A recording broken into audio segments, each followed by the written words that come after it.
ជំរាបសួរសូមស្វាគមន៍មកកាន់គេហទំព័រអេគីបវីដេអូសុខភាពដែលនៅថ្ងៃនេះមានការអញ្ជើញចូលរួមពីលោកវិជ្ជបណ្ឌិតកឹមសុធារាឯកទេសផ្នែកថ្លើមក្រពះពោះវៀននិងរឹសដុំបាតអញ្ជើញចូលរួមចែករំលែកក្រោមប្រធានបទជំងឺរឹសដុំបាតផ្នែកខាងក្នុងជំរាបសួរលោកវិជ្ជបណ្ឌិតចា៎សុខសប្បាយបាទសុខសប្បាយ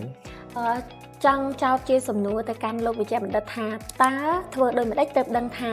បុគ្គលម្នាក់ហ្នឹងឬក៏អ្នកជំងឺម្នាក់ហ្នឹងគាត់មានជំងឺរឹសដុំបាតហើយមានរោគសញ្ញាអ្វីខ្លះដែរចា៎បាទអរគុណសម្រាប់សំណួរជាទូទៅយើងត្រូវដឹងថារឹសដុំបាតជាអ្វីសិនបានន័យថារឹសដុំបាតវាជាសរសៃឈាមយើងនិយាយជាសាមញ្ញជាសរសៃឈាមដែលនៅតំបន់រន្ធបាតដែលមានតួនាទីសម្រាប់ចិញ្ចឹមនៅតំបន់រន្ធបាតមនុស្សគ្រប់គ្នាទាំងអស់គឺតែងតែមាន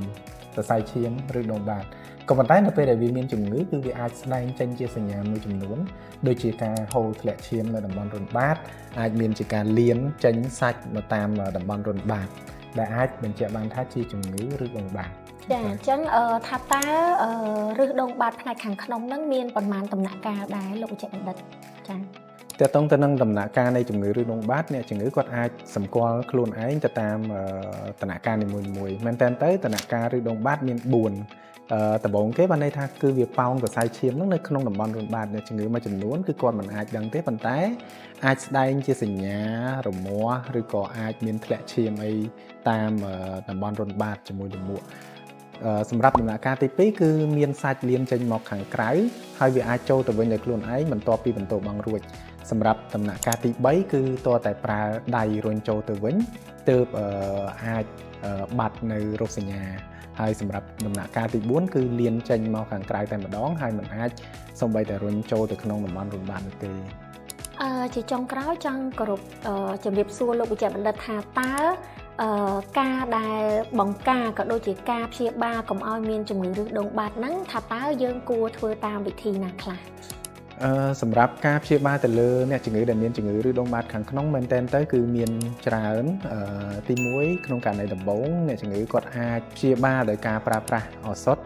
ដោយការលេបហើយក្នុងដំណាក់កាលទី2ឬក៏ទី3អ្នកជំងឺអាចព្យាបាលដោយការចងឬក៏ការបាញ់កាំរស្មី laser និងដំណាក់កាលទី4អ្នកជំងឺតម្រូវឲ្យធ្វើការវះកាត់ទើបមានប្រសិទ្ធភាពខ្ពស់ចាអញ្ចឹងជាសារផ្ដាំផ្ញើថាតើលោកវិជ្ជបណ្ឌិតមានជាអនុសាសន៍ក៏ដូចជាសារផ្ដាំផ្ញើអីខ្លះជូនទៅបងប្អូនប្រជាពលរដ្ឋរបស់យើងតាក់ទងនឹងការការពារនៅជំងឺរឹសដុំបាតបាទពីខ្ញុំទៅវិញជាទូទៅសម្រាប់ការពារទៅលើការកើតមាននៃជំងឺរឹសដុំបាតគឺសាមញ្ញបានន័យថាសឹងតែថាដូចជាមួយនឹងការពារទៅលើជំងឺផ្សេងៗអញ្ចឹងទម្លាប់ធ្វើលំហាត់ប្រាណឲ្យបានទៀងទាត់ការពិសាទឹកឲ្យបានច្រើនការញ៉ាំចំណីអាហារដែលមានជាតិសរសៃឲ្យបានច្រើនហើយមួយវិញទៀតនោះតែសំខាន់ដែរគឺជៀសវាងការចូលអង្គុយបន្ទោបង់យូរពេកនៅក្នុងបន្ទប់ទឹកដែលអាចជាផ្នែកមួយដែលអាចនាំឲ្យកើតមានជំងឺរឹសដុំបាតផងដែរបាទពីអេគីបវីដេអូសុខភាពថ្ងៃនេះក៏សូមគោរពអរគុណដល់លោកវិជ្ជបណ្ឌិតដែលបានផ្ដល់កិត្តិយសអញ្ជើញចូលរួមក្នុងកម្មវិធីថ្ងៃនេះអញ្ចឹងពីអេគីបវីដេអូសុខភាពថ្ងៃនេះសូមអរគុណសូមជម្រាបលា